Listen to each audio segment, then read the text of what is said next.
Hello, my name's Gary Ford, Managing Director of Tiger Hobbies Limited, UK hobby importers and distributors.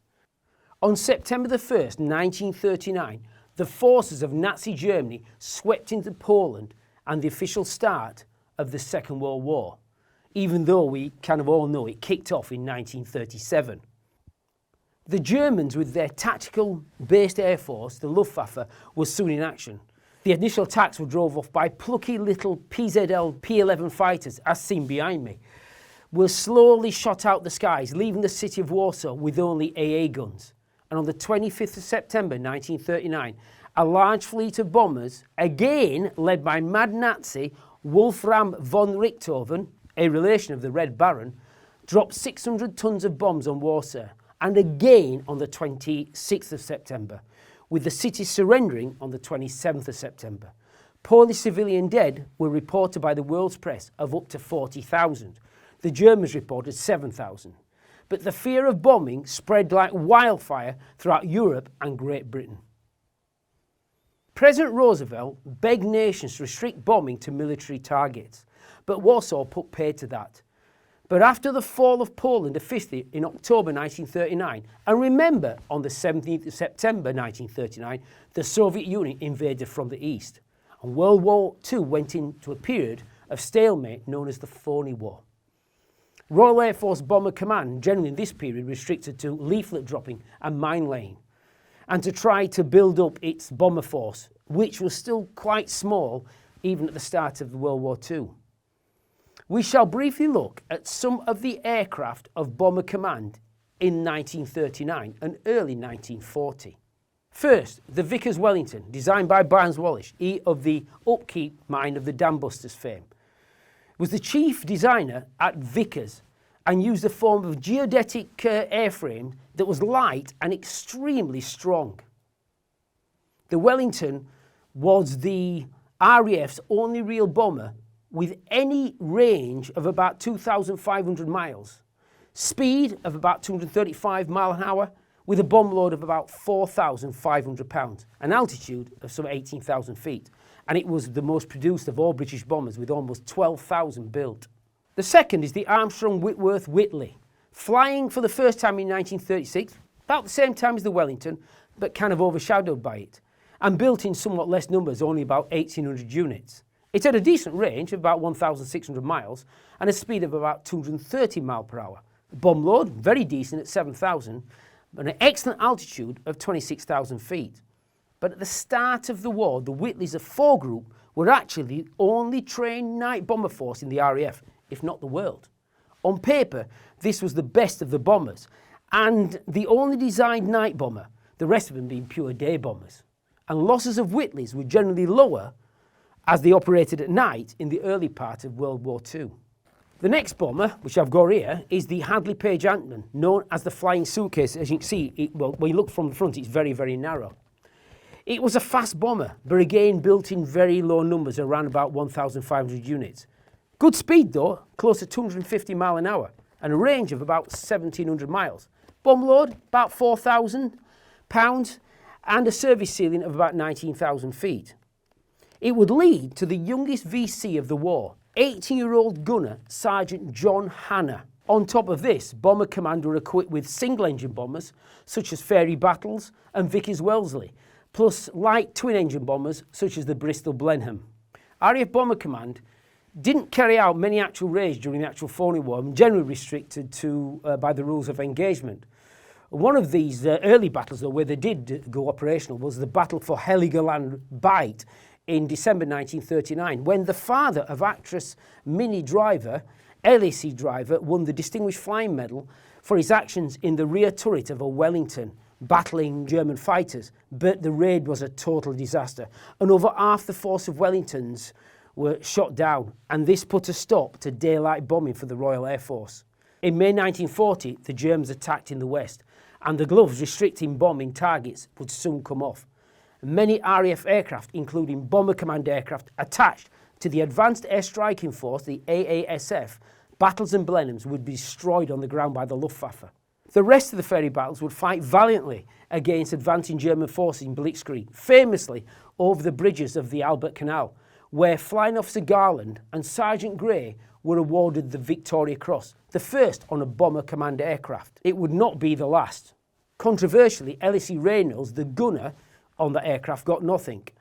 There was a full flight of battles on the raid and only one made it back, with almost all the crews lost. The others did not get anything either. Flying Officer Garland led the raid, and Sergeant Gray, as the senior observer navigator, planned the raid. This is one of the reasons they got the Victoria Cross. Note, officially, the very first VC of Bomber Command, again on I think an Amden, was Flight Lieutenant Leroyd in August 1940. But the battles were attached to Bomber Command to the AASF units, and Leroyd is pictured behind me with Sergeant Anna, both VC winners from Bomber Command in 1940. Just after the Germans invaded France and the Low Countries in May 1940, the bombers of the Luftwaffe fell on Rotterdam, causing vast amounts of damage and killing over 1,000 civilians, leading to the surrender of the Netherlands. Thus, the doctrine of the Italian had been followed. The Allies were in disarray, and within weeks, the Belgians, the Netherlands had surrendered, and France was about to fall. The British had their backs to the sea at Dunkirk. Soon, the only way to it back would be a Bomber Command. Early in June 1940, a single French fireman bomber called Jules Verne dropped bombs on the German capital of Berlin for them bombing Paris.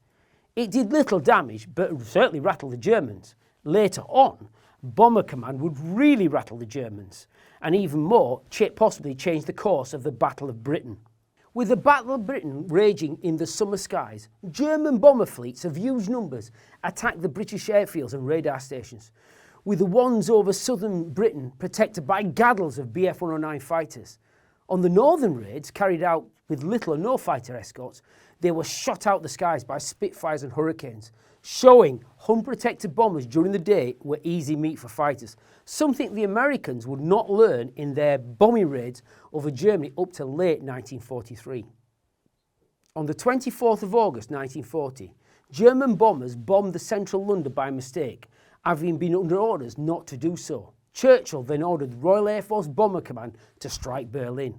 The accidental bombing of London by the Germans is now disputed and may have been a planned raid.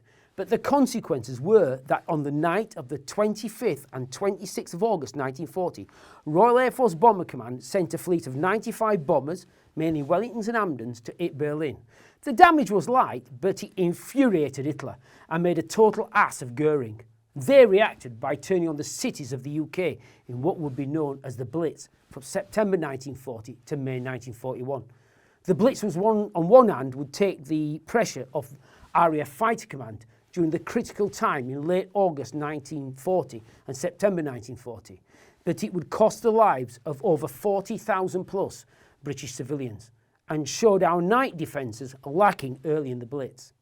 Improved night fighters equipped with radars soon started to take a toll of German bombers, and the first actual radar kill was in July 1940 by a Bristol Blenheim 1F, and the Bullfighter NF's reign would start in November 1940 with its first night kill. Though bomber losses at night were lower, improved radar systems and night fighters would make life tough for the bombers. Just as the British were improving, so were the Germans, and in the autumn of 1940, British bombers would start their campaign of night bombing in Germany, but many of its aircraft and its crews, especially navigators, were lacking, and the results were somewhat mixed.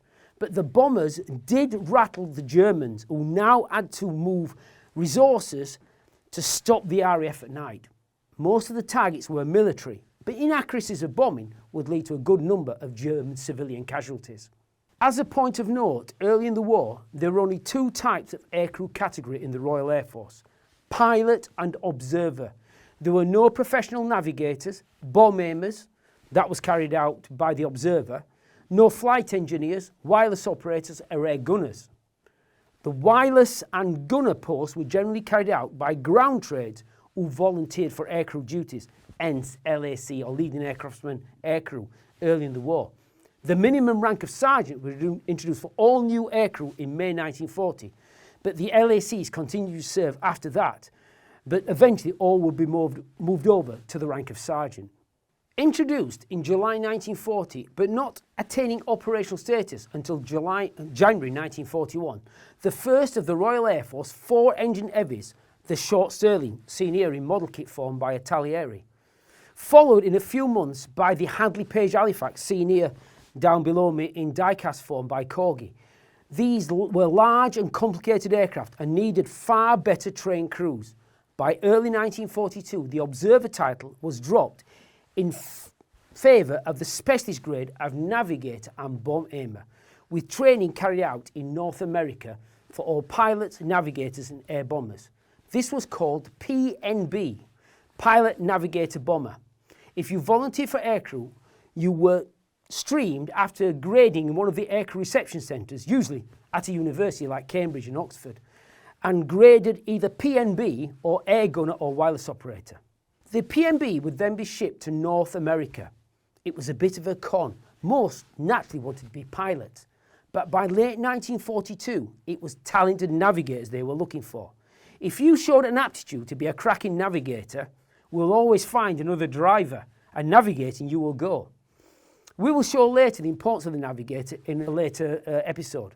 Air gunners generally were trained in the UK, with wireless operators and flight engineers coming from trained ground personnel before doing specialist aircrew training. While we've been talking, I've been showing a clip from the movie Our Journey Together, made in 1945, starring Richard Attenborough as a sergeant navigator's journey through aircrew training, showing all we have talked about in this part of the video. The full movie is free on YouTube, and I really do recommend it. You will learn a lot about bomber crew training from this free movie. I will leave a link below. Attenborough actually served as NCO aircrew at the end of World War II as a Mosquito radar operator. You can build all the bombers you want, Stirlings, Halifax and Lancasters, but it's the time to train the crews. Examples: if you volunteer for aircrew, especially PNB in 1942, you may not see any operational service until late 43 or even early 44. Yes, gunners and wireless operators were quicker, but pilot, navigator and bombardier took a longer time in North America, sometimes 2 years for pilots and at least a year for navs and bomb aimers.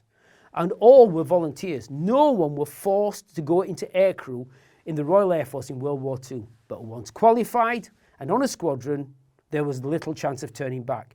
And the threats of humiliation, including a lack of moral fibre, were always hanging over the heads of Bomber Command aircrew who lost it.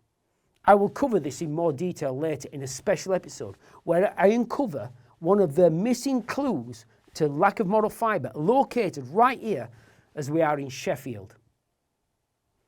Back in August 1941, a report called the Butt Report landed on the desks of senior Royal Air Force bombing leaders and the Prime Minister and other politicians. RAF bombers were not hitting the target. The report looked at 633 raids and found only 1 in 3 bombers were getting within 5 miles of the target in Germany. Slightly better in France, it was 2 out of 3. Things needed to change, and in early 1942, the British Cabinet approved the area bombing system, plus 2 more really important things that would happen for Bomber Command in early 1942. The introduction of the incredible Avro Lancaster after the failure of the Avro Manchester, introduced in late 1940, but was a total disaster with not many being produced before it was kicked into touch. By January 1941, an improved 4-engine Manchester 3 had been test flown, but it was soon renamed Lancaster B Mark I with a speed of close to 300 miles an hour, a range of 2,500 miles, service ceiling of over 22,000 feet, and a massive bomb load of up to 18,000 pounds. But generally, it was kept around about 14,000 pounds. RAF Bomber Command now had its tool of total destruction. In charge of 5 Group Bomber Command at the start of the war, now Air Marshal Arthur Harris was Deputy Chief of Staff before taking command of Royal Air Force Bomber Command in February 1942, replacing Air Marshal Sir Richard Pearce. At the start of his tenure of the bombing campaign, Harris said, quoting Horsa from the Old Testament, "The Nazis entered this war under the rather childish delusion that they were going to bomb everybody else and nobody was going to bomb them. at Rotterdam, London, Warsaw, and half a hundred other places, they put that rather naive theory into operation. They sowed the wind, and now they are going to reap the whirlwind. On December the 7th, 1941, the Japanese attacked Pearl Harbor and the USA would enter the war. The generals of the now United States Army Air Force, the bomber mafia, would get their chance to prove daylight precision bombing. We can hit a pistol barrel from 30,000 feet.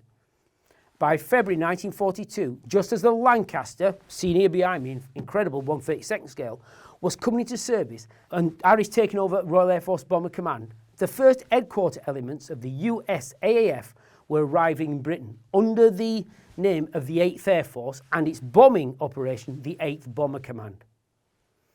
The United States Army Air Force was still small and its heavy bombers would not arrive for some months. But confidence in Harris's Bomber Command and the build-up of US bomber fleet will give the political leaders of the USA and Great Britain confidence in attacking Germany. But the Germans would be waiting for them with masses of, see here, flat guns and night fighters and General Josef Kampfhuber and his defence line from Norway to France against night attacks and the defence of the Reich, Heimschutz, against daylight raids. In the next episode, we shall look at the combined bombing offensive in the West and the massive losses to both Royal Air Force and United States Army Air Force up till early 1944.